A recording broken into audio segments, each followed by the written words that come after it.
King of Gods. By Fast Food Restaurant, Kabanata 181. Simula ng pagtugis. 10 figure ang tinatakan sa yelo, na lumilikha ng napakalamig na maliit na burol. Kasama rito si Quan Chen, na tinatakan sa gitna mismo. Nakita ni Zhao Feng na sa kalahating araw hanggang 3 araw, mamamatay si Quan Chen dahil sa lamig. Dahil hindi pa naabot ni Quan Chen ang 5th sky, imposible para sa kanya na masira ang kapangyarihan ng 2 arrow. Si Yang Gan lang ang may kapangyarihang gawin ito. Ang arrow mismo ay walang gaanong kapangyarihan, ngunit ang sobrang epekto ay hindi kapanipaniwala. Tumango si Zhao Feng at ngumiti. Ang kasalukuyang sitwasyon ay mukhang maganda para kay Zhao Feng. Ang maliit na burol ng yelo ay seliado sa pasukan at ito ay naging isang proteksyon na hadlang, na nagpapahintulot sa kanya na sirain ang mga arrays sa loob. Sa isang kisap mata, lumitaw si Zhao Feng sa harap ng drawer na naglalaman ng kalahating transparent, lumang balabal. Ang sinaunang at misteryosong aura na binigay nito ay nagpabilis ng tibok ng kanyang puso. Dahil sa panghihimasok noon, gumaling na ang array, na nangangahulugang kinailangan ni Zhao Feng na magsimulang muli. Pang! Pang! Inilabas ni Zhao Feng ang kanyang palad at lumitaw ang isang kidlat, na naging sanhi ng bahagyang pagyanig ng drawer at ang puting glow ay bahagyang lumabo.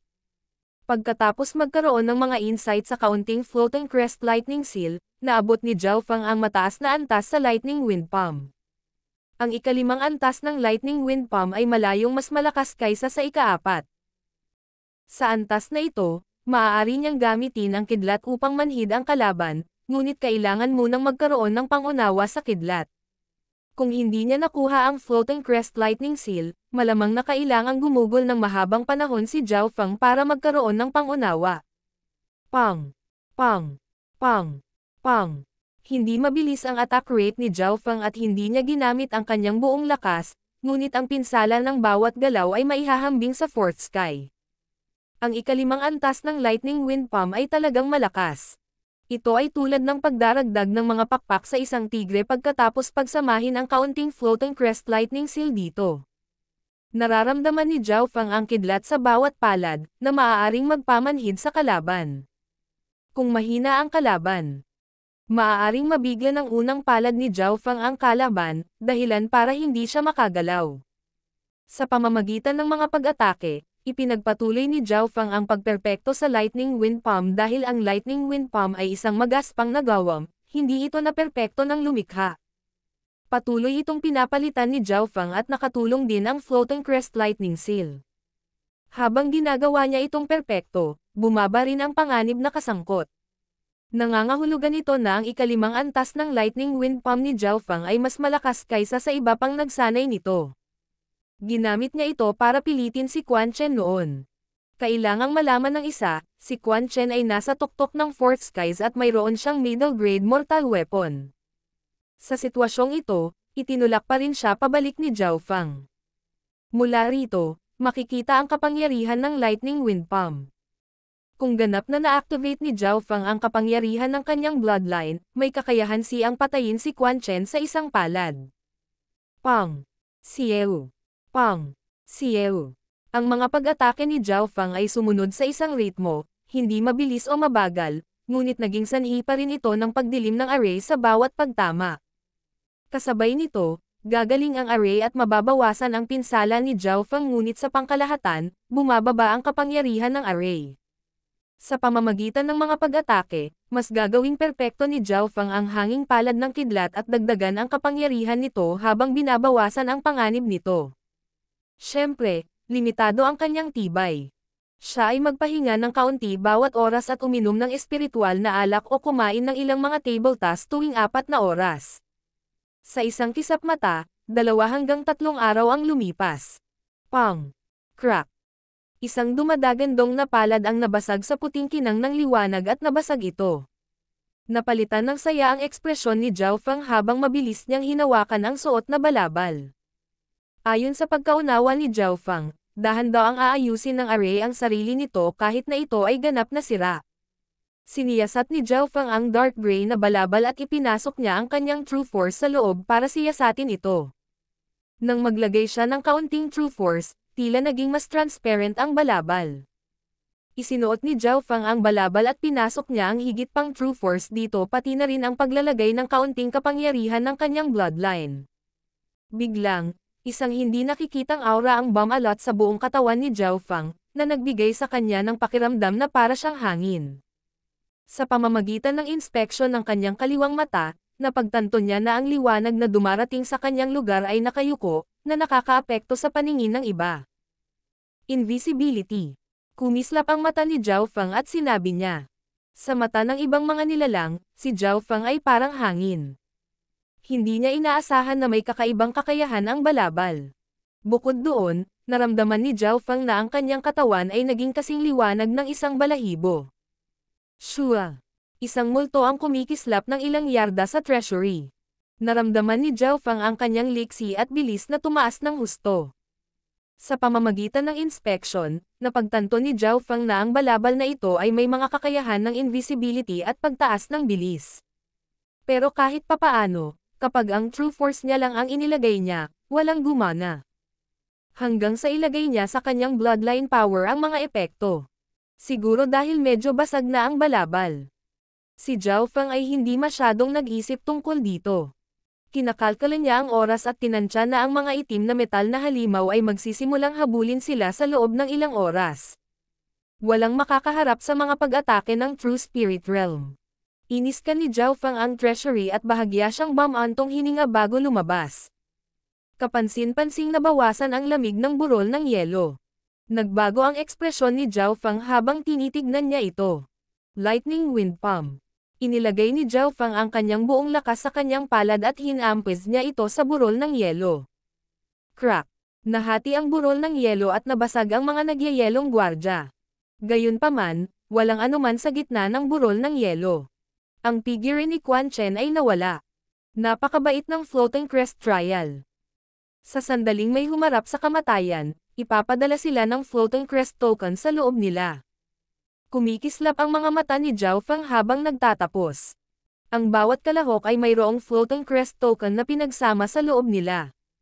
Sa makatuwid, ang isang tao ay makakapatay lamang ng isang tao kung sila ay may ganap na lakas at ang kakayahang agad silang patayin bago sila ipadala ng token. Sa nakalipas na ilang araw, patuloy na umaatake si Zhao Fang sa hanay habang ginagawang perpekto ang kanyang Lightning Wind Palm sa parehong oras.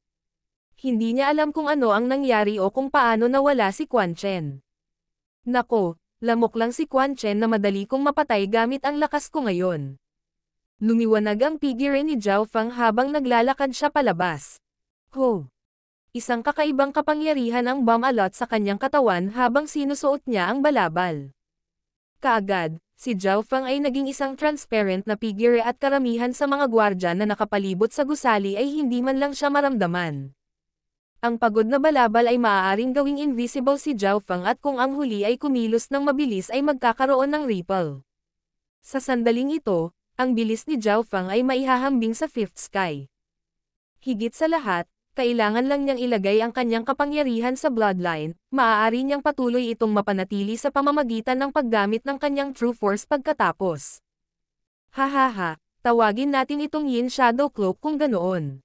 Tumawa si Zhao Fang habang palabas siya ng kastilyo. Sa sandaling ginawa niya iyon, naramdaman niya ang isang pressure na dumaan sa kanya, na parang kinulong siya ng isang nakakatakot na pag-iral. Kasabay nito, sina Yang Gan, Beimoy, Ran Xiaoyuan. Lahat ng kalahok sa bawat lokasyon ng Sky Boundary Island ay nakaramdam ng pressure. Dahil sa pressure na ito, tumibok ang kanilang puso. Magsisimula na ba ang pagtugis? Bulong ni Zhao Fang habang iniskan niya ang kanyang paligid gamit ang kanyang kaliwang mata. Bigla, mula 10 yarda ang layo, lumitaw ang isang ripple at isang mapangwasak na aura na nagpahirap sa kanya na huminga. Weng! Isang kumikinang na puting pinto ang lumitaw sa lugar ng ripple at mula rito ay lumabas ang isang malabong figure. Ito ay isang metal na halimaw na may isang pares ng mga pakpak na 3 palapag ang taas na may berdeng mga mata. Isang layer ng berde ang nakapalibot dito at naglabas ito ng aura nito, lumilikha ng airwave na tumutulak sa lahat ng direksyon. Tumakbo. Nagbago ang ekspresyon ng mukha ni Zhao Fang habang nagmamadali siya sa ibang direksyon. Ang itim na metal na halimaw ay nagpakawala ng nakakapanginig na pag-ungol, na naging sanhi ng pagtibok ng puso ni Zhao Fang. Huho! Kumaway ang pares ng mga pakpak sa hangin habang ang itim na metal na halimaw ay tumalon kay Zhao Fang. Paghabol. Isang pag-iral sa True Spirit Realm ang humahabol sa kanya. Nanlamig ang mga buto ni Zhao Fang nang siya ay naging malabong figure na mabilis na tumakbo sa malayo. Sa kabutihang palad, ang bilis ng halimaw ay maihahambing lamang sa second sky, mas mabilis lang ng kaunti kaysa sa unang yugto. Phew, hindi bababa sa bilis nito. Nagpakawala ng hininga si Zhao Fang. Kung ang bilis ng black metal na halimaw ay masyadong mabilis o kahit na sa parehong antas ng mga cultivator, walang sino man ang magtatagal ng isang araw. Ito ay dahil ito ay nasa True Spirit Realm, na nangangahulugan na ito ay True Force ay magiging 10-20 beses na mas siksik kaysa sa mga nasa Ascended Realm at ito ay makakahabol ng maraming buwan ng walang problema. Hindi nagtagal ay tinalikuran ni Zhao Fang ang halimaw, ngunit malapit nang maabyutan ng huli kung siya ay magpahinga. Ang mas nakakatakot ay ang bilis ng Black Metal Beast ay tumaas ng paunti-unti sa paglipas ng panahon. Kung mas matagal ang isa, mas nakakatakot ang pagtugis. Nangangahulugan ito na sa huli, ang mga itim na metal na halimaw ay talagang makakarating sa True Spirit Realm sa bilis. Huminga ng malalim si Zhao Fang. Maaaring may magagandang reward sa Sky Boundary Island, ngunit hindi kahahayaan ng pagsubok na mahanap sila ng walang trabaho. Kasabay nito, hinarap ng lahat ng iba pang mga alagad ang hangereng ito. Sa loob ng sinaunang nakalimutang hardin. Sa kasamaang palad, oras na. Tumakbo si Beimoy palabas ng isang berdeng palasyo at paikot-ikot sa hardin. Sa kanyang likuran, sinundan siya ng Black Metal Beast at ang nakakatakot na aura nito ay naging sanhi ng pagkalat ng mga kalapit na hayop sa takot. Ang Beimoy sa sandaling ito ay mas malakas kaysa dati, nakalusot siya sa Fourth Sky 2 araw na ang nakakaraan, ngunit kailangan pa rin niyang tumakbo. Ang matataas na Torre Forest. Si Yang Gan na nasa kalahating hakbang sa Sixth Skies ay mayroon lamang pagpipilian na tumakas din. Sa pagharap sa isang pag-iral sa True Spirit Realm, hindi mahalaga kung ikaw ay nasa 4th o 6th sky dahil pareho kayong mapapatay agad sa isang hit. Ang lahat ng mga kalahok na disipulo ay tumatakbo palayo. Kung mas matagal ang isa sa pagsubok, mas mahusay ang marka. Kakasimula pa lang ng huling yugto. King of Gods, Kabanata 182. Huling yugto. Sa Floating Crest Palace, sa pasukan. Ang apat na Elder at Clan Master ay tahimik na nakaupo, at sa isang kisap mata, 18 araw ang lumipas sa ganitong paraan. Walang lumabas mula noong ika-8 araw. Dapat ay nasa mga huling bahagi ng huling yugto ngayon. Mabagal na sabi ni Elder. Ang pagiging solemn na ay lumitaw sa mga mata ng 5 sa True Spirit Realm. Parehong nag-aalala ang mga mukha ng Clan Master at Granny Liuyu. Mula sa nakaraang karanasan, kahit na ang pinakamahusay na henerasyon ay dapat na mayroon lamang 2 hanggang 3 tao na natitira. At sa pagkakataong ito ay wala sa natitirang 7 alagad ang pinalayas. Hanggat hindi nagsasara ang Floating Crest Palace, ibig sabihin may mga tao pa ring nabubuhay doon. Bahagyang bumantong hininga si Elder Zhu. Ang kanyang alagad na si Sun Yuanhao ay pinalayas na, kaya wala siyang inaasahan mula sa paglilitis. Ang tanging bagay na hindi niya nakalimutan ay si Zhao Fang, ang taong nagpatalsik sa kanyang disipulo. Sa sandaling ito lang, weng, isang berdeng ilaw ang kumislap sa pasukan at nagliwanag ang mga mata ng 5. Sa wakas may lumabas na. Isang figurang nanginginig dahil sa lamig ang bumungad sa kanilang paningin. Chener. Hindi alam ni Haiyon Master kung matutuwa o malulungkot. Ang unang taong pinatalsik mula sa ikatlong yugto ay ang kanyang disipulo, si Quan Chen. Walang anumang marka ng pinsala kay Quan Chen, ngunit ang huli ay patuloy sa pagsinok at naglabas ng malamig na aura.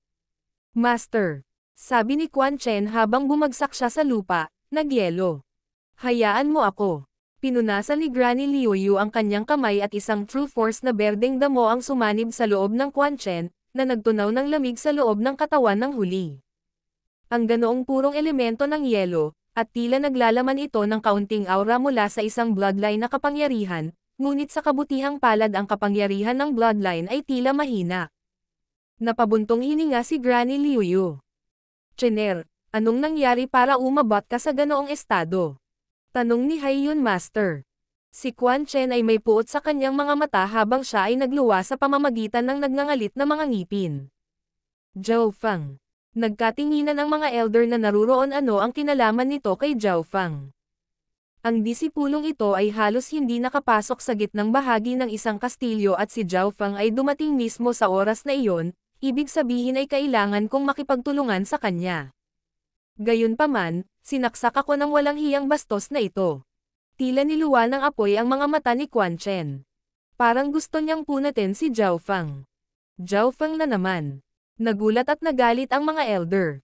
Itong Zhao Fang. Ilang tao ang papatayin niya para masiyahan. Nagngangalit si Elder Zhou habang napuno ng hangin ang kanyang True Spirit Realm aura. Dahil dito, bumilis ang tibok ng puso ni Quan Chen at sabay na nag-isip. Napukaw din kaya ni Zhao Fang ang iba pa. Ang mga elder at clan master ay nagalit lahat. Kailan nagkaroon ng ganitong kabiguan ang clan? Tanging ang unang elder lang ang nakataas ang kilay at medyo kalmado. Aayusin natin ang mga sama ng loob pagkatapos ng trial. Dapat muna nating maunawaan ang sitwasyon sa loob ng paglilitis. Ang iba ay tumingin lahat kay Quan Chen. Lahat sila ay gustong malaman kung paano ang iba sa trial. Ipinaliwanag ni Quan Chen ang kanyang karanasan sa trial. Siyempre, sinadya niyang ibuod si Zhao Fang bilang isang masama at mapanghamak na tao. Halimbawa, nang ang isa pang disipulo ay nalasan ng ahas, kinutya niya sila sa halip na tulungan at nakawin ang kanyang scarlet blood fruit. Dahil sa paliwanag ni Quan Chen, napataas ng kilay ang mga elder.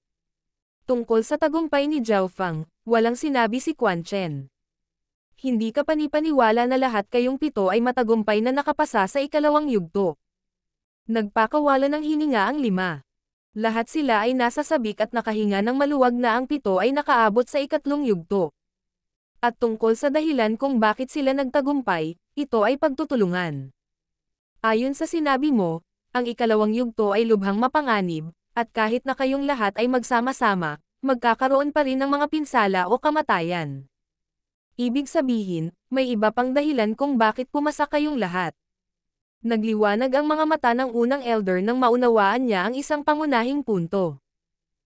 May isa pang dahilan, si Zhao Fang na walang hiyang bastos na iyon ay nakakuha ng bulok na kapalaran at naunawaan ang isang pag-atake ng tunog ng enerhiya sa pag-iisip na maaaring makalaban sa mga paniki na iyon. Bulong ni Quan Chen. Pag-atake ng tunog ng mental energy. Isang liwanag ang kumislap sa mga mata ng First Elders habang nakikipagpalitan siya ng tingin sa Clan Master. Sa kanilang karanasan, paanong hindi nila makikita na may kinikilingan si Quan Chen? Oo, Chiner. Ano ang napala mo sa pagsubok at ano ang gantimpala? Ngumiti si Haiyun Master at iniba ang paksa. Ang iba pang mga elder ay agad na nagpahayag ng mga pagpapahayag ng interes nang marinig nila ito. Si Quan Chen ay isang taong nakarating na sa ikatlong yugto pagkatapos ng lahat. Dapat mayroong isang uri ng gantimpala. Ang huling resulta ng alagad dito ay 150 puntos, na ipinagpalit ko sa isang high-class mortal na kasanayan. Nakakuha din ako ng ilang mga armas at mapagkukunan. Iniulat ni Quan Chen ang kanyang mga nadagdag. Ang high-class mortal skill ay ipinagpalit sa kanyang mga puntos habang ang iba pang mga item ay hindi rin masama. Siyempre, wala siyang nakuhang mortal weapons ng high grade o mas mataas pa. Hindi masama. 150 puntos. Nakagawa ka ng magandang kontribusyon sa clan sa pamamagitan ng pagkuha ng high-class mortal na kasanayan. Pinuri ni Haiyun Master. Walang gaanong high-class mortal na kasanayan sa clan at isang dagdag na high-class na mortal na kasanayan ang nagpapataas din ng kapangyarihan ng clans. Ang 105 ay isang middle high na marka mula sa mga nakaraang karanasan. Napangiti ang unang elder habang tinatango ang kanyang ulo. Ang mga elder ay lubos na umaasa sa natitirang mga disipulo sa paglilitis. Sa kabuuan, 7 ang nakarating sa huling yugto, na siyang unang pagkakataon na nangyari ito sa nakalipas na 100 taon. Ang 6 na iba pa ay malamang na magkaroon ng mas malaking tagumpay kung si Quan Chen ay mayroon ng ganoong marka. 18 araw na ngayon, at mula sa huling 10 pagsubok, Tanging si Brother Haiyun lang ang nakatagal ng higit sa 1 buwan. Namula ang mukha ni Lola Liuyu habang tumatawa. Ang Haiyun Master ay tinalo ang record ng nakalipas na 100 taon at siya lamang ang nag-iisang tumagal ng 1 buwan o mas matagal pa sa 10 ng mga nakaraang pagsubok. Ito ang pinakamahusay na iskor. Gayunpaman, mula sa hitsura ng henerasyong ito, may pagkakataon na matalo siya. Natuwa ang mga elder. Ano kaya ang pinakamataas na marka sa pagkakataong ito? Posible bang talunin ang tala ng Haiyun Master? Ang kasama ni Haiyun Master ay umaasa rin at tahimik na nag-isip. Baymoy, mas mabuting huwag mo akong biguan. Lumulutang Crest Trial, Sky Boundary Island. Sa isang kisap mata, lumipas ang 1 araw. Ang figure ni Zhao Fang ay patuloy na lumipad sa mga bundok ng yelo. Ginagamit lang niya ang kalahati ng kanyang bilis ngunit nagawa niyang itapon ang itim na halimaw na metal ng madali. Ang bilis ng mga halimaw ay nagiging mas mabilis. Tumigil si Zhao Fang at bahagyang na-pressure. Ayon sa kanyang mga pagtatansya, ang itim na metal na halimaw ay aabot sa 4th sky speed sa bandang 5 araw, at kapag nangyari ito, maging si Yang Gan, na pinakamalakas, ay mahihirapang mabuhay. Ito ay dahil ang itim na metal na halimaw ay hindi kailangang magpahinga o mabawi ang kanyang lakas habang ang mga disipulo ay nagpahinga. Nangangahulugan din ito na ang bilis sa pagitan ng 3rd at 4th skies ay isang malaking gap. Higit pa rito, may mga disipulo pa na hindi pa nakakarating sa 4th skies of the Ascended Realm, na nangangahulugang imposibleng tumagal sila hanggang sa 5 araw. Unang araw. Pangalawang araw. Ang 3 araw. Ang natitirang mga alagad ay nadama na ang presyon ay mas lumala. Ang mga itim na metal na halimaw ay hindi alam ang pagod o kailangan na magpahinga. Ang kanilang bilis sa kabaligtaran ay tumaas ng tuloy-tuloy. Sa 3 araw, kapwa nakaramdam ng pagod sina Liu Yao at Lin Fan. Ang cultivation ng dalawang ito ay nasa 3rd skies of the Ascended Realm, at ang bilis ng mga halimaw ay hindi mas mabagal kaysa sa kanila. Para sa iba, tulad ni Baymoy at Ran Xiaoyuan, pareho silang nakalusot sa 4th sky. Ang pinakamalakas na tao dito, si Yang Gan, ay halos nasa 6th skies. Ang pagsubok sa pagkakataong ito ay nagbigay ng mas matataas na marka at pinisil ang kanilang mga potensyal. Kung magpapatuloy ito, maaabutan ako ng bilis ng Black Metal Monster sa 7 araw. Nagsalubong ang mga kilay ni Zhao Fang. Napagtanto niya na tiyak na mamamatay siya sa dulo kung patuloy siyang tatakbo, at isang bagong landas ng pag-iisip ang lumitaw. Bakit hindi patayin ang kalaban sa halip na patayin? Ang isang normal na tao ay magkakaroon lamang ng isang pagpipilian kapag nahaharap sa isang pag-giral sa True Spirit Realm at iyon ay tumakbo, dahil kung sila ay nakikipaglaban sa isang nilalang sa True Spirit Realm ng direkta, kamatayan ang tanging sagot. Gayunpaman, ang pagtakbo palayo ay hindi gaanong magagawa dahil ang bilis ng mga halimaw ay magiging mas mabilis, at sa kalaunan ay makakahabol sila. Ilabas ang halimaw. Ang isip ni Zhao Fang ay nagsilang ng isang nakakatakot na kaisipan. Bakit hindi sirain ang panganib bago ito sirain? Huho. Sa sandaling ito, lumipad ang napakalaking anino ng itim na metal na halimaw. Dahil sa aura nito, nahihirapang huminga si Zhao Fang. Ang pag-iisip ng huli ay umikot at naisip. May dalawang napakadelikadong lugar dito na maaaring maging sanhi ng pagkamatay ng mga nasa True Spirit Realm kung sila ay pabaya. Sa pag-iisip hanggang dito, bigla siyang nag-iba ng direksyon. Destination: Dragon Snake Ice River. Ang bilis ni Zhao Fang ay tumaas ng husto habang ginagamit niya ang kakayahan ng kanyang Yin Shadow Cloak at tumungo patungo sa Blue Crystal Tear sa Frozen Pond. Bagamat ang kanyang balabal ay maaaring gawin siyang invisible, hindi siya nito maitatago mula sa pagkakaroon sa True Spirit Realm.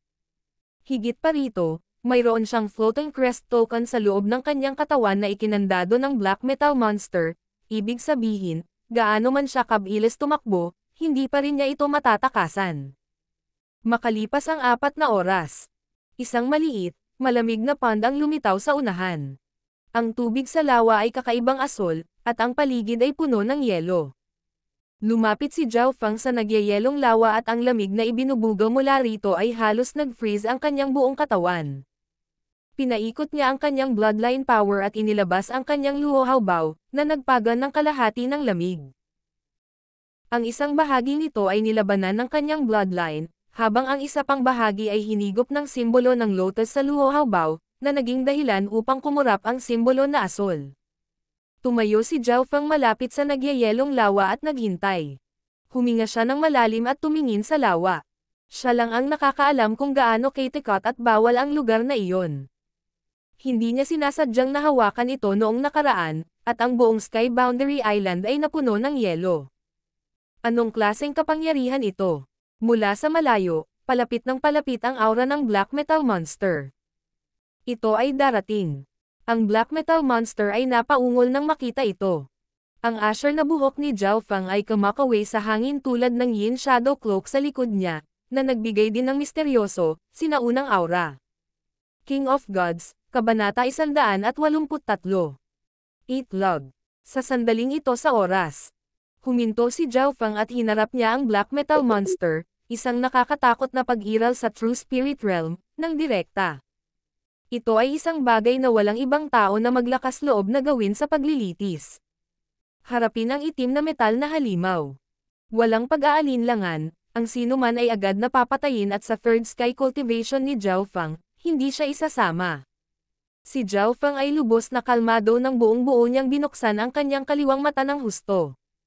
Ang malaasul niyang mata ay parang nakakakita sa puso ng isa.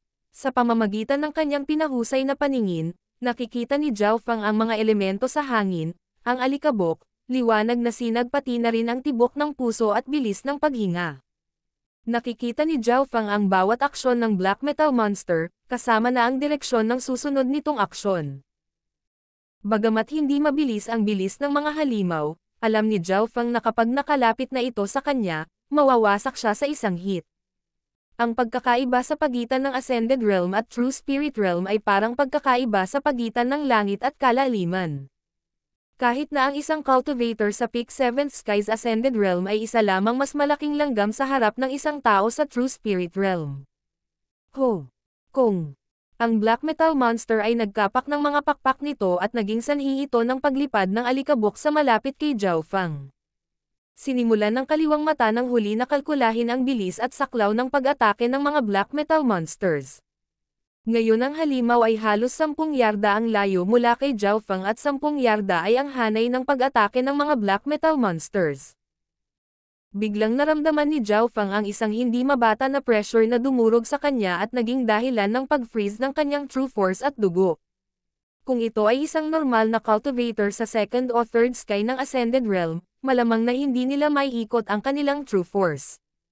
Sa desperado na sitwasyong ito, sumigaw si Zhao Feng at ang kanyang bloodline power ay kumulo sa loob niya at ito ay sumanib sa kanyang defensive barrier. Woo! Kasabay nito, ang balabal sa likod ni Zhao Feng ay umangat at kaagad, siya ay kasing liwanag ng isang balahibo habang siya ay mabilis na tumakbo patungo sa lugar sa itaas lamang ng nagyayelong lawa. Boom! Isang magulong madilim na berdeng hangin ang tumama sa lugar kung saan nakatayo si Zhao Feng at ito ay nagpadala ng tubig sa nagyayelong lawa kung saan-saan.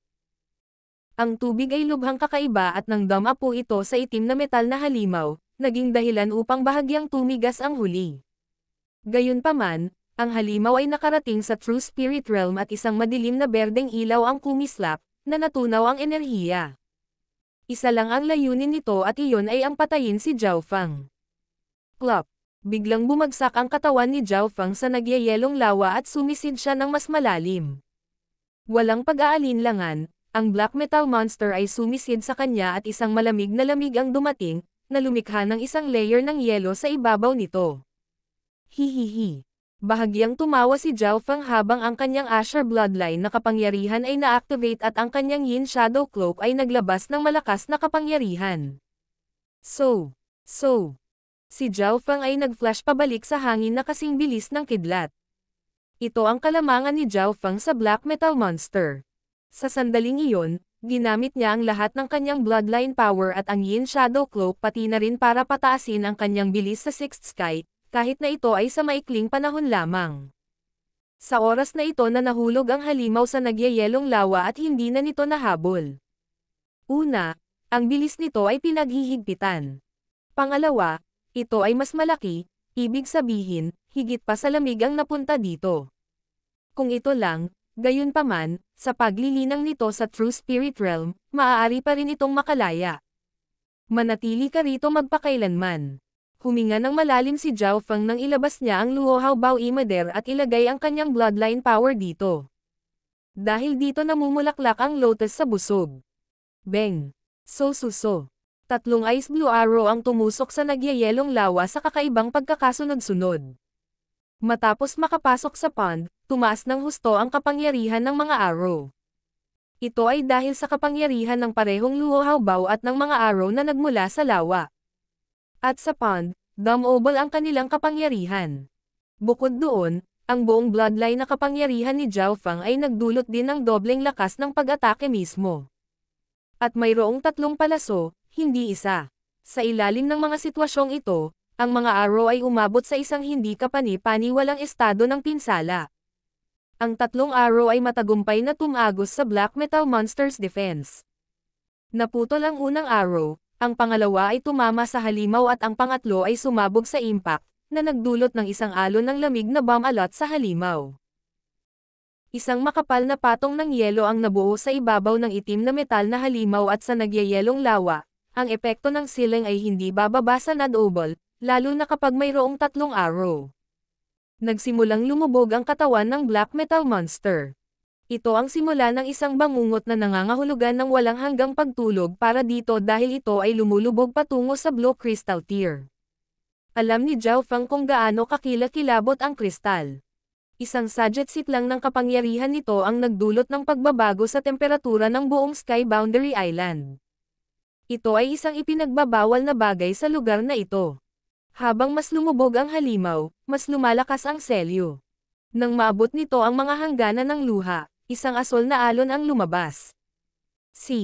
Ang nagpupumiglas na Black Metal Monster ay nanigas at ang kapangyarihan nito ay nagyelo. Umalis. Naramdaman ni Zhao Feng ang isang pamilyar na lamig na lumitaw. Pina-circulate niya ang kanyang bloodline power at Yin Shadow Cloak to the max at naging half-transparent na figure siya na tumalsik sa kalangitan. Isang nakakagigil sa pusong lamig ang kumalat mula sa kinaroroonan niya at hindi napigilan ni Zhao Feng ang pagsinok kahit na daan-daang metro ang layo niya. Sa kabutihang palad, nasa kanya ang kanyang bloodline power at pati na rin ang simbolo ng lotus sa kanyang Luohao Bao, na maaaring sumipsip ng kaunting lamig. Sa tulong ng Yin Shadow Cloak, maaaring lumipad si Zhao Feng sa himpapawid ng 1 hanggang 2 milya tuwid bago lumapag. Kung wala ang kanyang balabal at bloodline power, imposible iyon. Matapos makatakas mula sa desperado na sitwasyon, nagpakawala ng hininga si Zhao Feng at tumingin siya sa direksyon ng nagyayelong lawa. Ito ay patay na tahimik. Maiisip ni Zhao Feng na ang Black Metal Monster ay ganap na natatakan sa yelo, natutulog ng walang hanggan. Kasabay nito, bumaba muli ang temperatura ng Sky Boundary Island. 30 o higit pang degree ang bumaba noon, ibig sabihin kapag bumagsak ang tubig, agad itong magiging yelo. Ang mga nasa 3rd sky ng Ascended Realm ay nagawang labanan ito at ang mga nasa 4th sky pataas lang ang malayang nakagalaw. Bakit bumaba na naman ang temperatura? 100 milya ang layo, si Beimoy, na hinahabol ng isang Black Metal Monster, ay natigilan. Tumaas ang kanyang kilay. Ito ay katulad ng nangyari 10 araw na nakalipas. Ngunit ang kanyang instincts ay nagsabi sa kanya na ito ay gawa ng tao, hindi ang sanhi ng Sky Boundary Island. Dahil halos mayroon siyang spiritual earth body, mas naramdaman niya ang mga pagbabago sa mga elemento ng hangin kaysa sa karamihan ng iba. Naramdaman din ng ibang mga alagad ang pagbaba ng temperatura. Ang mga may mababang cultivation tulad ni Liu Yao at Lin Fan ay parehong nakaramdam ng matinding pagkagipit. Ngunit sa kabaligtaran, karamihan sa mga hayop ay namatay o nagtago sa mga kalapit na kuweba. Walang sino man ang mag-iisip na ang isang halos hindi matatalo na Black Metal Monster ay pinilit na matulog ng walang hanggan. Hahaha, nakayanan ko na ang panganib, ano ang magagawa ng pagsubok sa akin ngayon? Tumawa si Zhao Feng. Nang hindi siya hinahabol ng halimaw, nagpa siya siyang bumalik sa kastilyo. Ang treasury. Si Zhao Feng ay may Yin Shadow Cloak na nagtago sa kanya at dahil pamilyar siya sa landscape, madali siyang nakapasok sa kastilyo. Mayroong daan-daang mga drawer na naglalaman ng lahat ng uri ng mga kayamanan kung saan kailangang piliin ni Zhao Feng ang kanyang pangaloang item. Dapat ba akong kumuha ng armas sa pagkakataong ito? Malaki ang ngiti ni Zhao Feng sa kanyang mukha.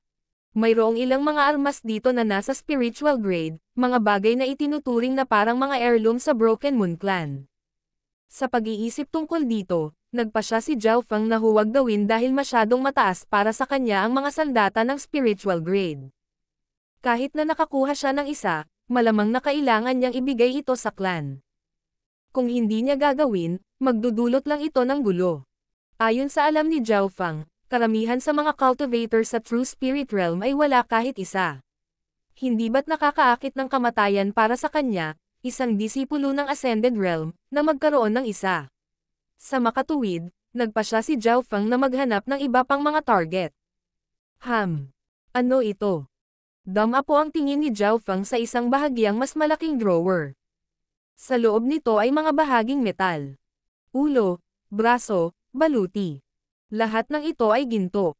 Sinuri ito ni Zhao Feng at napagtanto niya na ito ay magiging isang golden guard, na katulad ng silver at black armored guard sa labas, ngunit ang mga materyales nito ay mas tumpak. Ano ang lakas nitong mga gintong gwardya? Maaari ba silang magtrabaho para sa akin kung sila ay pinagsama-sama? Napaisip si Zhao Feng, napakaraming kaalaman niya at medyo nahulaan niya kung ano ang mga gwardya na ito. May tinatawag na puppets at ang mga bantay na ito ay mechanical puppets. Ang mga mechanical na puppet ay nilikha ng mga partikular na array at energy core at maaari silang kontrolin ng mga tao. Dahil isa itong mechanical puppet, wala itong sariling kamalayan. Hanggat mayroon silang core ng enerhiya, maaari silang kontrolin ng mga tao. Naisip ito ni Zhao Feng, pagkatapos ay umiling siya. Ang mga mechanical na puppet ay pagkatapos ng lahat, mga bagay sa labas. Kinokontrol niya ang pagnanais na humingi ng tulong mula sa mga bagay sa labas, kahit na nasuri niya na ang lakas ng mga gintong gwardya ay nasa 7th skies man lang at maaari pa nilang labanan ang True Spirit Realm. Ang mga mata ni Zhao Feng ay dama po sa isa pang target. Isa itong kulay abong itlog na kasing laki ng kamao na may mga kakaibang guhit na nakaukit dito. Kahit na binuksan ni Zhao Feng ang kanyang kaliwang mata, hindi pa rin siya makakita sa itlog. Ang mas hindi kapanipaniwala ay nahuli niya ang malabong bakas ng buhay sa loob ng itlog. Buhay sa loob ng itlog. Kung wala ang kaliwang mata ni Zhao Feng, hindi rin siya maniniwala dito. Ang Floating Crest Palace ay napakaluma at ayon sa Broken Moon Clan, ito ay hindi bababa sa 10,000 taong gulang. 10,000 taon at ito ay buhay pa. Ang buhay nito ay mas malakas kaysa sa maisip ng sinuman. Susubukan ko pa rin. Wala akong dapat gawin at kahit na walang mga depekto sa protective array, maaari ko pa ring sirain ito sa loob ng 6 hanggang 7 araw. Bulong ni Zhao Feng sa sarili. King of Gods, Kabanata 184. Ang huling tatlo. Pang. Pang. Ginamit ni Zhao Feng ang kanyang lightning wind palm at sunod-sunod na dama po ang kanyang mga pag-atake sa array ng drawer. Walang anumang halatang mga depekto sa array na nagpo-protekta sa drawer at ang kapangyarihan nito sa pagbawi ay mas malakas kaysa sa nauna. Gayunpaman, ang kulay abong itlog sa loob ng drawer ay hindi nasira kahit kaunti sa mga pag-atake. Noong una, natakot si Zhao Feng na sirain ito. Ngunit pagkatapos suriin ito, napagtanto niya na ang tigas ng shell ay mas malakas kaysa sa inaasahan niya. Kung ito ay isang normal na itlog, ang kaunting enerhiya mula sa kanyang lightning wind palm ay dudurog nito sa mga piraso. Gayunpaman, ito ay isang itlog na may buhay sa loob nito pagkatapos ng 10,000 taon. Hindi ito maaaring maging simple. Mayroong ilang mga figure ng yelo na nakaharang sa pasukan at sa oras na ito, walang makagambala kay Zhao Feng. Ang pinakamalaking banta ay nawasak niya. Magagawa na niya ang anumang gusto niya. Sa buong Sky Boundary Island, si Zhao Feng lang ang walang pakialam. Ang iba pang mga disipulo ay tumatakbo sa paligid dahil sa mga itim na metal na halimaw na humahabol sa kanila, paano sila magkakaroon ng oras upang gumawa ng iba pang bagay. Sa ika-4 na araw ng pagtugis, na siyang ika-22 araw ng paglilitis, may ilan na hindi na nakayanan. Sa oras na ito, ang bilis ng black metal monsters ay umabot na sa third skies of the Ascended Realm. Si Lin Fan at Liu Yao, na parehong nasa third skies, ay nahiya. Sa ilalim ng desperado na sitwasyong ito, ang kanilang potensyal ay nakuha at ang kanilang bilis ay maihahambing sa fourth skies.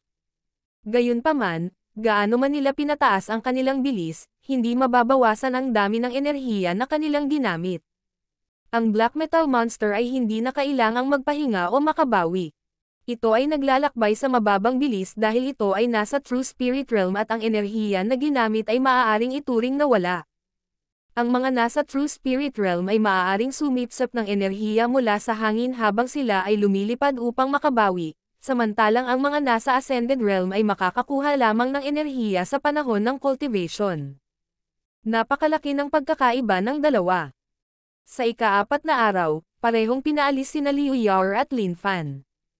Isang madilim na berdeng liwanag ang bumalot sa katawan ni Lin Fan sa sandaling matamaan siya ng black metal monster. Namumula ang kanyang mukha habang ang kanyang dugo habang ang true force ay tila nagyelo. Ito na ang limitasyon ko. Pinaikit ni Lin Fan ang kanyang mga mata. Sa totoo lang, hindi niya inaasahan na umabot siya hanggang dito at ang score niya ay itinuring pang middle top mula sa mga nakaraang pagsubok. Hindi niya alam kung bakit, ngunit sa sandaling malapit na siyang mamatay, isang figure ang lumitaw sa kanyang ulo. Ito ay isang Asher Hair na kabataan na nagpapanatili ng kanyang kalmado sa buong pagsubok. Nagtataka ako kung kumusta na siya. Bulong ni Lin Fan sa sarili. Weng.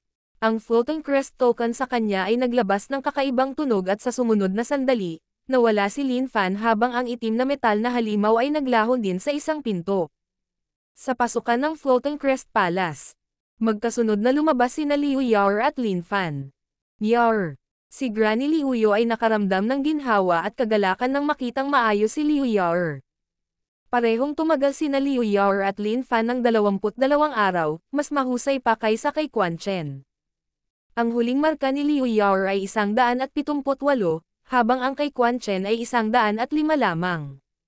Hindi masama ang 178, malapit ito sa unang lugar mula sa huling pagsubok. Pinuri ni Granny si Liu Yao. Pagkatapos ng lahat, ang paglilinang ni Liu Yao ay mababa. Ang kanyang mga gantimpala ay halos kapareho ng kay Quan Chen dahil ang kanyang paglilinang ay mas mababa at ang kanyang opensa ay hindi kasing lakas ng huli. Si Lin Fan ay tumagal ng kalahating oras kaysa kay Liu Yao at nang siya ay lumabas, ang kanyang cultivation ay nasa huling yugto ng third skies. Lin Fan, ano ang score mo? Tanong ni Granny Liu Yao habang nakangiti. Sa lahat ng mga disipulo, si Lin Fan ang may pinakamababang katayuan dahil ang lahat ng iba pang mga disipulo ay may mga elder na sumusuporta sa kanila. 326.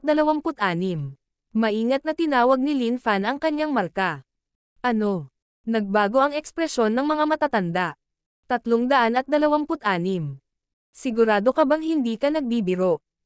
Tinitigan ni Haiyon Master si Lin Fan at ang kanyang True Spirit Realm aura ay naging dahilan ng hindi makahinga ang huli. 326. Ang markang ito ay mas mahusay kaysa sa unang pwesto ng mga nakaraang pagsubok. Kahit na ang mga prodigy na mas tumagal kaysa kay Lin Fan ay walang ganoong kalaking marka. Ang alagad na ito ay hindi nagsisinungaling, ito ay 326. Huminga ng malalim si Lin Fan at iniulat kung ilang puntos ang nakuha niya para sa bawat seksyon. Unang yugto, 20 puntos. Pangalawang yugto, 30 puntos. Ikatlong yugto, nakaligtas sa 4 na araw, 40 puntos. Marka ng pagganap, 236. Kabuoang iskor, 326. Kumusta ang iyong marka sa pagganap? Hindi makapaniwalang sabi ni Liu Yao.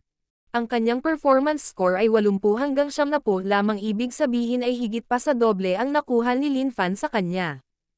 Gayunpaman, si Lin Fan ay nagsasabi ng totoo. Ang kanyang marka ay talagang mas mataas kaysa kina Liu Yao at Quan Chen. Nakatanggap si Lin Fan ng high-grade mortal weapon at isang peak-tier mortal skill, nangangahulugan ito na mas marami rin siyang kayamanan kaysa kay Liu Yao. Peak-tier mortal skill. Huminga ng malalim ang mga elder at pagkatapos ay naniwala sila kay Lin Fan. Ang mga kasanayan sa espiritual na grado ay halos wala na sa kontinenteng ito at kahit na ang mga ito ay mga kasanayang pang-espiritual na grado, ang mga nasa true spirit realm ay maaaring hindi man lang ito makultivate. Sa makatuwid, ang halaga ng isang peak na antas ng mortal na kasanayan ay napakataas.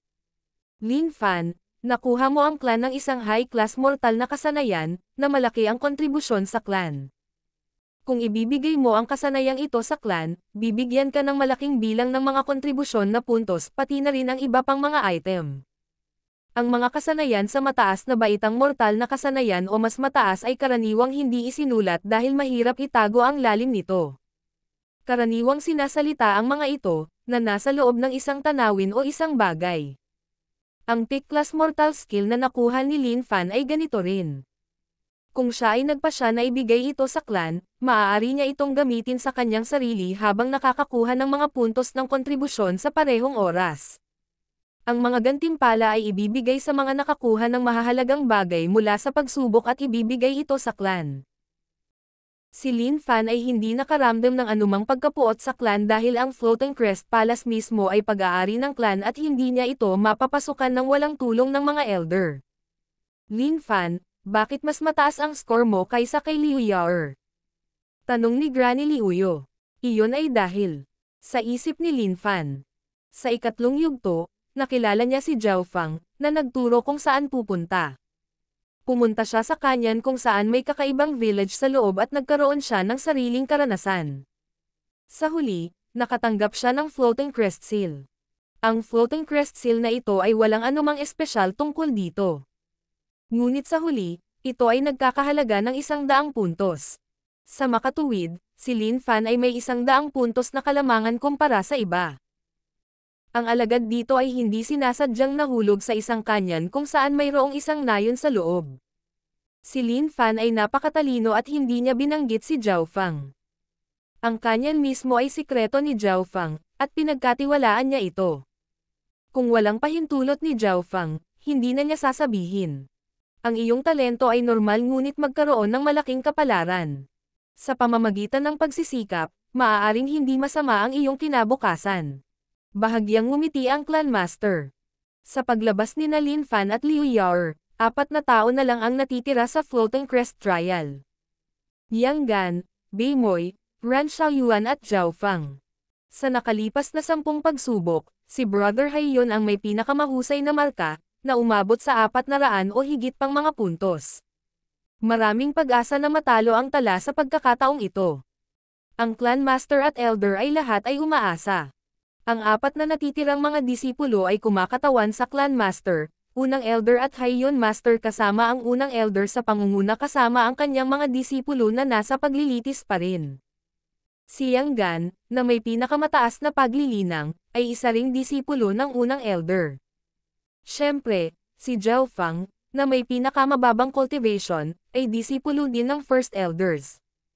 First Elder, malaki ang posibilidad na masira ni Yang Gan ang tala sa pagkakataong ito. Sabi ni Granny Liuyo. Sana. Unang sumagot si Elder ng walang emosyon, ngunit malaki ang pag-asa niya sa kanyang puso. Mula sa kasalukuyang sitwasyon, si Yang Gan ang may pinakamataas na pag-asa na mauna at matalo ang tala ng Haiyon Master.